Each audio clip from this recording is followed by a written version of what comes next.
15 August 1947 Bharat स्वातंत्र्य झाला. देशभर आनंदाचं वातावरण होतं. ब्रिटिश राज संपलं होतं. जवळपास 200 वर्षांच्या परकीय सत्तेनंतर भारताने स्वातंत्र्य मिळालं होतं. पण प्रश्न एकच आहे, भारत स्वातंत्र्य झाला तेव्हा भारताची परिस्थिती खरंच इतकी चांगली होती का?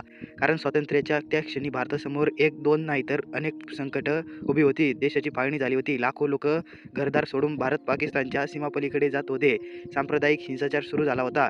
शेकडो संस्थानांचं भवितव्य अनिश्चित होतं. अर्थव्यवस्था कमकुवत होती.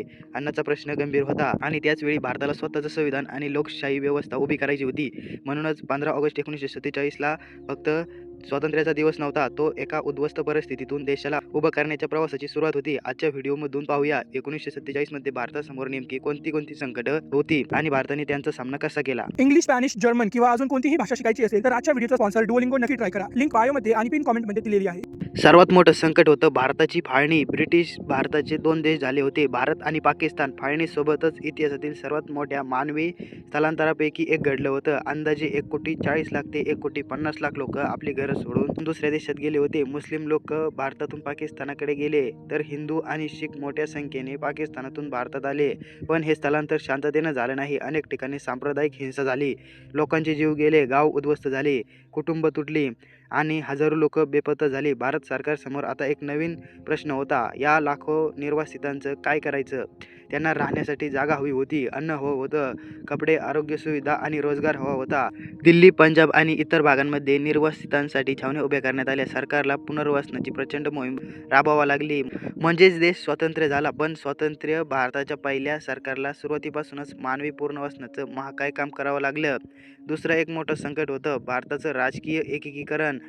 ब्रिटिशांच्या थेट प्रशासनाखाली प्रदेशी व्यतिरिक्त भारतात अनेक संस्थानं होती. या संस्थानावर स्थानिक राजे राज्य करत होते. ब्रिटिश सत्ता संपल्यानंतर या संस्थानांसमोर प्रश्न उभा राहिला, आता पुढे काय? भारतामध्ये सामील व्हायचं की पाकिस्तानला जायचं की स्वतंत्र राहायचं? जर प्रत्येक संस्थानांनी स्वतंत्र देश बनवण्याचा निर्णय घेतला असता तर आज भारत पूर्णपणे वेगळा दिसला असता. या ठिकाणी सरदार वल्लभभाई पटेल आणि व्ही.पी. मेनन यांची अत्यंत महत्त्वाची भूमिका ठरली. संस्थानांना भारतात सामील करण्यासाठी इन्स्ट्रुमेंट ऑफ असोसिएशन सारख्या कायदेशीर प्रक्रिया वापर करण्यात आला. बहुतेक संस्थानं भारतात सामील झाली, पण काही ठिकाणी प्रश्न कठीण होता. यामध्ये विशेषतः हैदराबाद, जुनागड आणि जम्मू काश्मीर ही मोठी उदाहरणं होती. जुनागडचा प्रश्न पुढे आला, जनमताच्या माध्यमातून भारताच्या बाजूने गेला. हैदराबादचा प्रश्न 1948 मध्ये लष्करी कारवाईनंतर भारतात विलीन झाला आणि जम्मू काश्मीरचा प्रश्न तर भारत पाकिस्तान संघर्षाचं कारण बनला. म्हणजे भारत स्वतंत्र झाला पण देशाची भौगोलिक एकता अजून पूर्णपणे निश्चित झालेली नव्हती. तिसरं संकट होतं जम्मू काश्मीर. स्वातंत्र्याच्या वेळी जम्मू काश्मीर हे संस्थान होतं. महाराजा हरी सिंग त्यांचे शासक होते. सुरुवातीला त्यांनी भारत किंवा पाकिस्तानमध्ये तातडीने सामील व्हायचा निर्णय घेतला नव्हता. पण 1947च्या उत्तरार्धात परिस्थिती झपाट्याने बदलली. पाकिस्तानच्या बाजूने आलेल्या आदिवासी लढवय्यांनी काश्मीरमध्ये प्रवेश केला. परिस्थिती गंभीर झाली. महाराजा हरी सिंग यांनी भारताकडे लष्करी मदत मागितली. भारताने मदत करण्यापूर्वी जम्मू काश्मीरचं भारतात विलिनीकरण करण्याची कायदेशीर प्रक्रिया पूर्ण केली.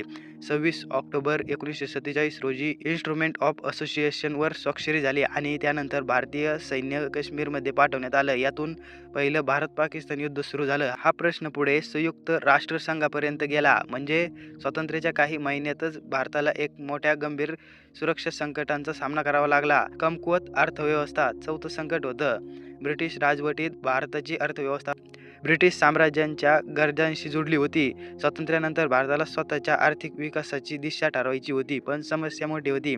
देशात औद्योगिकीकरण मर्यादित होतं, गरिबी मोठ्या प्रमाणात होती, उत्पादन क्षमता कमी होती, पायाभूत सुविधा अपुऱ्या होत्या आणि त्याचवेळी सरकारसमोर खर्चाचा प्रचंड भार होता.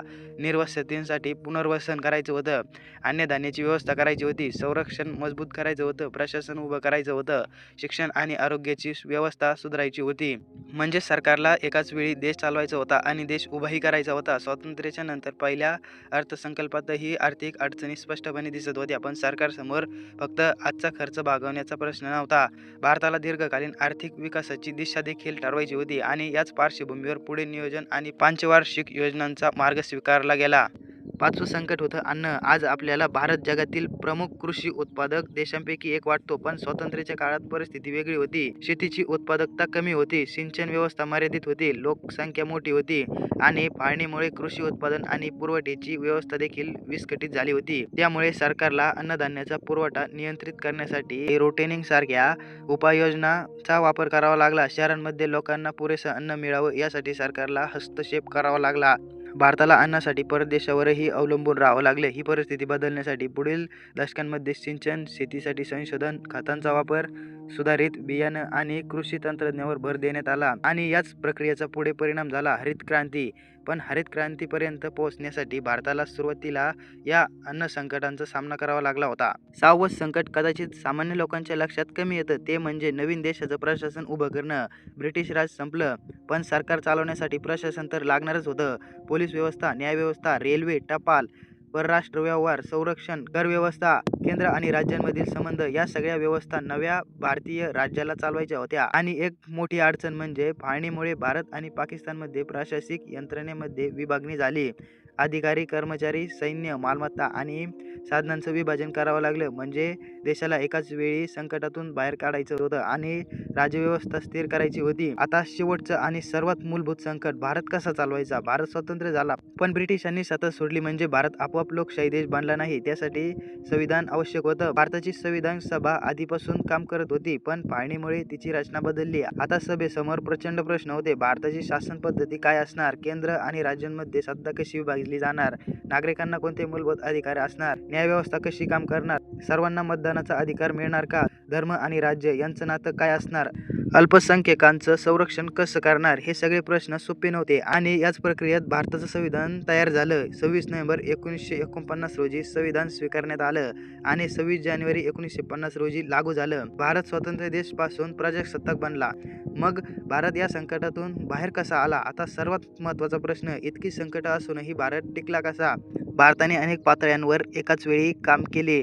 संस्थानांचं एकीकरण, निर्वासितांचं पुनर्वसन, संविधान तयार केलं, लोकशाही व्यवस्था उभी केली, अर्थव्यवस्थेसाठी नियोजन सुरू केलं, शेती आणि सिंचनावर गुंतवणूक वाढवली, संरक्षण व्यवस्था मजबूत केली आणि सर्वात महत्त्वाचं, भारताने लोकशाहीचा मार्ग सोडला नाही. 1951 ते 52 मध्ये भारताने पहिल्या सार्वत्रिक निवडणुका घेतल्या. ही गोष्ट आज आपल्याला सामान्य वाटते, पण त्याच काळात भारतासारख्या प्रचंड गरीब आणि मोठ्या प्रमाणावर निरक्षर लोकसंख्या असलेल्या देशात सार्वत्रिक निवडणूक घेणं ही अत्यंत मोठी प्रशासनिक आणि राजकीय कामगिरी होती. म्हणून 15 ऑगस्ट 1947 कडे एका वाक्यात पाहणं योग्य नाही. भारत स्वतंत्र झाला. हो, भारत स्वतंत्र झाला, पण त्या क्षणी भारतासमोर देश उभा करण्याचं काम सुरू झालं. फाळणीच्या जखमा होत्या, लाखो निर्वासित होते, संस्थानांचं एकीकरण बाकी होतं, काश्मीरचा प्रश्न उभा राहिला होता, अर्थव्यवस्था कमकुवत होती, अन्नाचा प्रश्न होता, प्रशासन पुन्हा उभं कसं करायचं होतं आणि लोकशाही देशाचं संविधान तयार करायचं होतं. म्हणूनच 15 ऑगस्ट 1947 हा भारताच्या इतिहासातील शेवट नव्हता, तो भारताच्या पुनर्बांधणीच्या सर्वात कठीण अध्यायाची सुरुवात होती.